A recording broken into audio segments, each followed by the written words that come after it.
এই মৌসুমটায় বিশেষ করে শীত মৌসুমে বাঙালির ঘরে ঘরে গ্রামে কিংবা মফস্বল শহরগুলোতে একটি জিনিস আপনি পাবেন বাড়ির ছাদে কিংবা এই দেখেন, এটা হচ্ছে বিশেষ করে গ্রামে বেশি হয়, শহরে হয় বাড়ির ছাদে কিংবা উঠোনে টিনের চালে।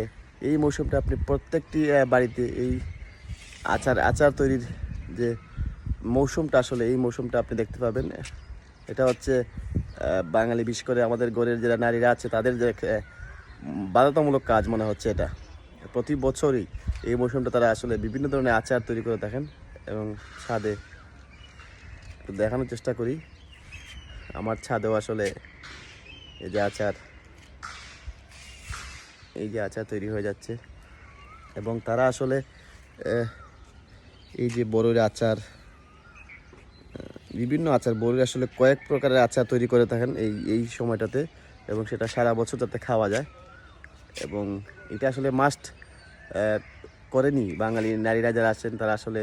এবং এই মৌসুমটা আপনি বাড়ির ছাদে, বিভিন্ন বাড়ির ছাদে তাকালে আসলে এরকম একটা, যেটা আঞ্চলিক ভাষায় ডালা ডালা বলে, এইরকম ডালা আপনি দেখতেই পাবেন প্রতিটি বাড়ির ছাদে, টিনের চালে কিংবা বাড়ির উঠোনে এই বড়ির আচার রোদে শুকাচ্ছে।